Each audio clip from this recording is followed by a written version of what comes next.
संपूर्ण सत्य क्या है और कैसे परम शांति मिलती है, या संपूर्ण सत्य कब प्राप्त होता है? क्या कोई प्रश्न है तो उसका उत्तर ही होना चाहिए? तो क्या ऐसा संभव है? यदि हम किसी प्रश्न के उत्तर ढूंढ भी लें तो क्या हम उन प्रश्नों के उत्तर की सत्यता की जांच कर सकते हैं?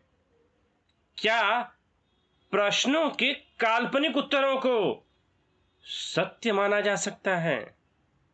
क्या किसी प्रश्न के उत्तर में हम वह उत्तर स्वीकार कर लें कि ऐसा उत्तर हमें अच्छा लगता है? क्या किसी सुंदर कल्पनाओं की उड़ान में केवल मस्त रहें और उसे ही अपना परम सत्य स्वीकार करें? तो क्या इस प्रकार के सत्य को स्वीकार किया जा सकता है? तो आखिर किसे परम सत्य माने? क्या कोई उत्तर हमें आनंद दे रहा है तो उसे परम सत्य के रूप में स्वीकार कर लें? तो तथागत बुद्ध केवल उसी उत्तर को स्वीकार करने के लिए कहते हैं जिसकी धर्म विजय हो सके, जिसकी जांच पड़ताल हो सके। प्रश्नों के केवल वे ही उत्तर स्वीकार किए जाएं जिनकी प्रामाणिकता सिद्ध हो सके। केवल कल्पनाओं के आधार पर मनोरम सत्य को स्वीकार करना भ्रामक सत्य हो सकता है, और केवल किसी उत्तर को इसी रूप में ना स्वीकार किया जाए कि वह हमारी 6 इंद्रियों से उत्पन्न वेदनाओं में आनंद उत्पन्न करता है। ऐसा व्यक्ति कभी भी संपूर्ण सत्य को प्राप्त नहीं कर सकता है और वह भ्रम को ही सत्य मान सदा दुख में पड़ा रहेगा। तो अब आगे इसी परम सत्य को तथागत बुद्ध के शब्दों में समझेंगे।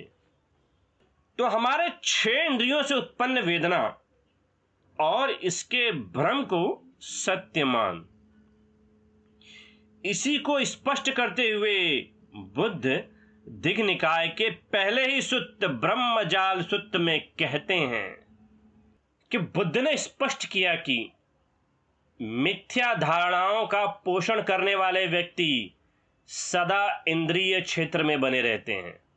इनकी 6 इंद्रियों पर उनके विषय का स्पर्श होते रहने से वे वेदनाओं को अनुभव करते रहते हैं, और इन वेदनाओं के कारण तृष्णा, तृष्णा के कारण आसक्ति, आसक्ति के कारण भव, भव के कारण जन्म, और जन्म के कारण बुढ़ापा, मृत्यु, शोक, विलाप, दुख, दौर्मनस्य और क्षोभ की अवस्थाओं से गुजरते ही रहते हैं। ये इंद्रिय क्षेत्र से परे की बात नहीं जानते। तो यहां पर 6 इंद्रियों के कारण वेदनाओं को सत्य मान, केवल इन्हीं के आनंद में परम सत्य ढूंढना भ्रामक होता है, और यह भव चक्र की समस्त श्रृंखलाओं का उदय कर देता है, जिसके कारण सुखद वेदनाओं के प्रति तृष्णा और यह तृष्णा की आसक्ति भव को उत्पन्न कर देती है, और इसी कारण हम जन्म लेकर लगातार दुख की विभिन्न प्रकार की अवस्थाओं में होकर इसमें ही पड़े रहते हैं। और इसी सूत्र में बुद्ध आगे कहते हैं कि केवल वही व्यक्ति जो वेदनाओं के उदय, व्यय, आस्वाद, दुष्परिणाम और इनके चंगुल से बाहर निकलने के उपाय को प्रज्ञापूर्वक यथाभूत जानते हैं, निर्वाण लाभ कर मिथ्या धारणाओं से परे की बात को जान पाते हैं, यही कारण है कि नाना प्रकार के वाद स्थापित करने वाले लोग वेदनाओं की यथाभूत जानकारी न होने से हमेशा इंद्रिय क्षेत्र में बने रहने के कारण तालाब की मछलियों के समान मानो एक ब्रह्जाल में फंसे रहते हैं। तो हमारे 6 आयतनों यानी षडायतनों के उनके विषयों से स्पर्श के कारण वेदनाओं के सत्य के ज्ञान का अनुभव न होने के कारण वे लोग तालाब की मछलियों के समान एक तालाब में फंसे रहते हैं, या ये वेदनाओं का वास्तविक ज्ञान न उपलब्ध होने के कारण हम इन्हें वास्तविक मान इनमें फंसे रहते हैं। तो इन्हीं 6 आयतनों यानी षडायतनों से उत्पन्न अनुभव और उनकी संपूर्ण व्याख्या व विस्तार का परम ज्ञान उपलब्ध कराते हुए तथागत बुद्ध मध्यम निकाय के सलायतन विभंग सूत्र में कहते हैं, इस सूत्र की एक एक व्याख्या को बड़ी गंभीरता से समझना होगा, क्योंकि यहीं पर गहरा राज छुपा है। एक समय बुद्ध सावस्थी में अनाथ पिंडक के आराम जेतवन में विहार करते थे। वहां उन्होंने भिक्षुओं को सलायतन विभंग का उपदेश देते हुए कहा, इनको जानना चाहिए। 6 भीतर के आयतन, 6 बाहर के आयतन, 6 विज्ञान का, 6 स्पर्श का और 18 मनोपविचार तथा 36 सत्व पद वहां करना होता है। इसके द्वारा इसे छोड़ो।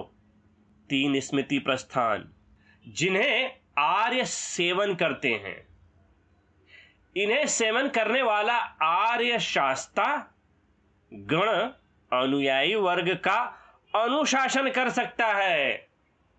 ऐसा शास्ता प्रशिक्षण देने वाले आचार्यों में अनुपम पुरुष दम्य सारथी, पुरुषों को विनय सिखलाने वाला चाबुक सवार कहलाता है।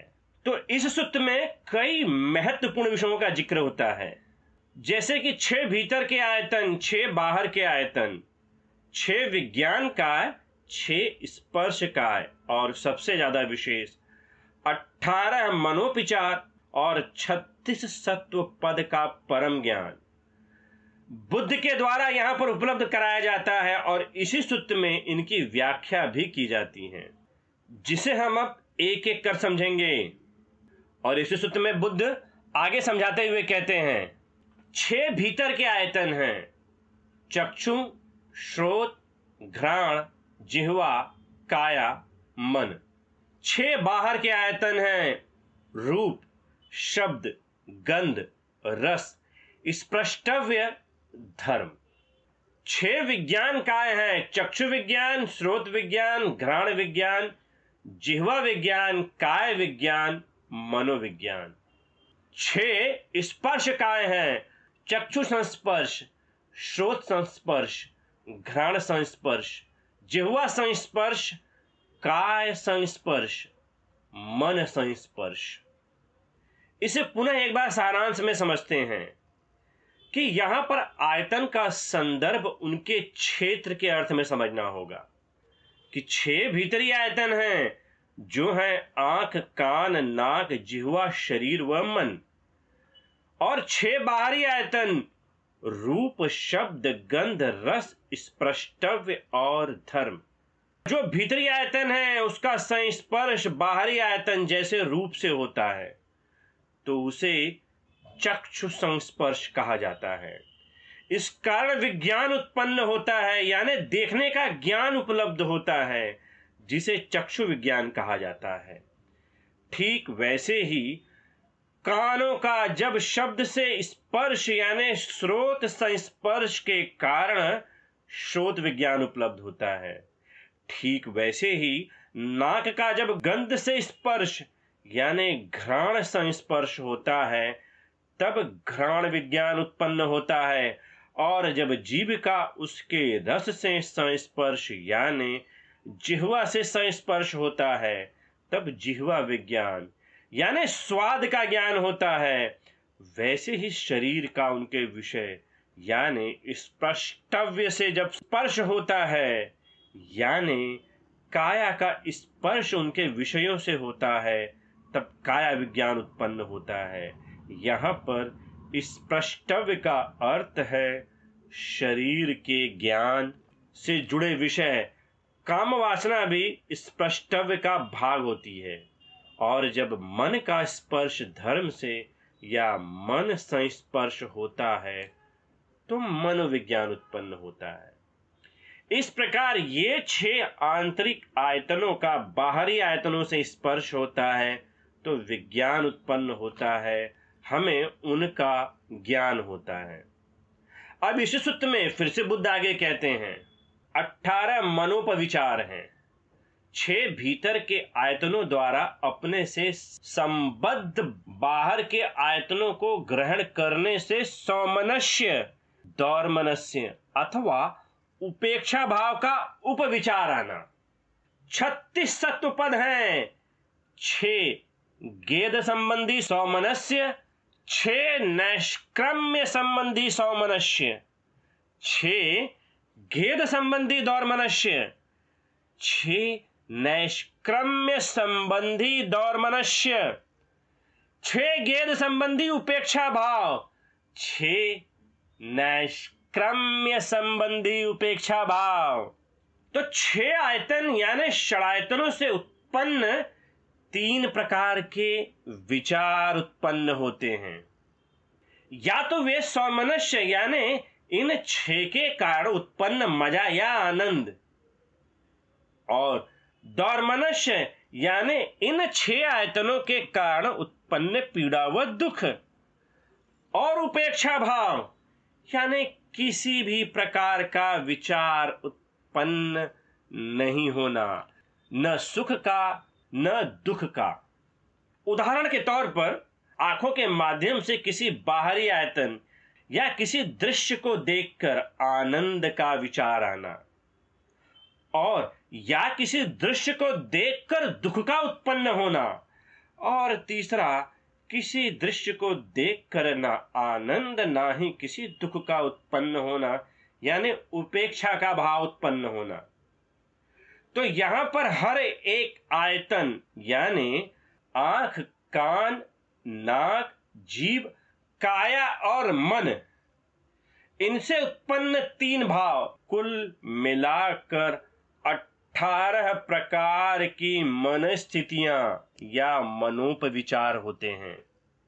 अब आगे इसे 36 सत्व पद में समझते हैं कि ये कुल मिलाकर 18 मनोस्थितियां किसी गेद युक्त मनुष्य और नैष्क्रम्य में यानी त्यागी मनुष्य में अलग अलग प्रकार की होती हैं। सबसे पहले गेद शब्द का अर्थ समझते हैं। गेद यानी लोभ या वे विषय जो सांसारिक विषयों से जुड़े हैं, घर गृहस्थी के बंधन में जुड़े रहते हैं, वहां पर इनसे उत्पन्न प्रभाव व परिणाम, और नैष्क्रम्य यानी सांसारिक विषयों का त्याग कर दिया है और बुद्ध के परम सत्य अनित्यता, दुखता और अनात्मता के सत्य को जान लिया है।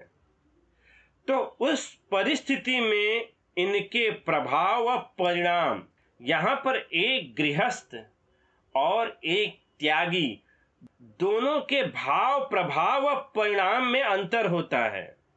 इसलिए 6 आयतनों से 18 मनोपचार और 18 मनोपचार से उत्पन्न गृहस्थों और त्यागी के 2 अलग अलग पद, कुल मिलाकर ये 36 सत्व पद हो जाते हैं।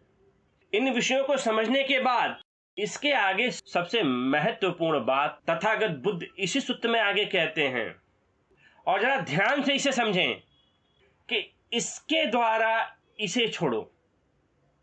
इससे तात्पर्य है नैष्क्रम्य से संबंध सौमनस्य, दौर्मनस्य अथवा उपेक्षा का आश्रय लेकर क्रमशः गेद से संबंध सौमनस्य, दौर्मनस्य अथवा उपेक्षा को छोड़ देना।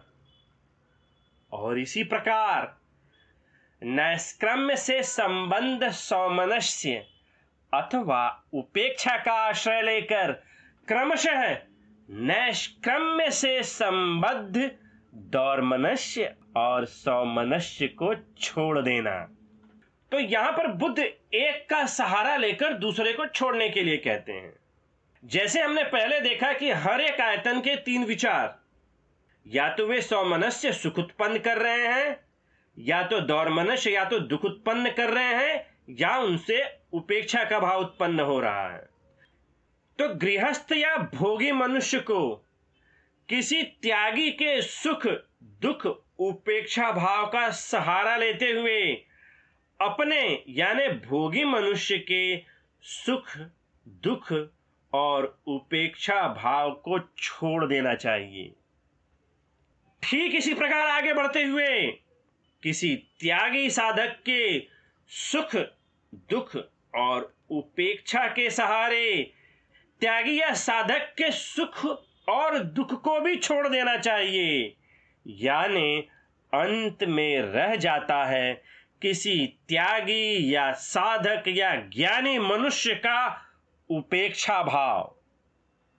और यह उपेक्षा भाव जिसे बुद्ध चार ब्रह्म विहारों में से एक मानते हैं, और वे चार ब्रह्म विहार है करुणा, मैत्री, मुदिता और उपेक्षा भाव, जिसमें त्यागी या ज्ञानी मनुष्य का उपेक्षा भाव यही होती है जिसे हमने अभी समझा। या हम कहें कि सब कुछ छूट जाता है, अंत में केवल उपेक्षा भाव रह जाता है। अब किसी ज्ञानी साधक या भिक्षु में उपेक्षा भाव उत्पन्न ही क्यों होता है?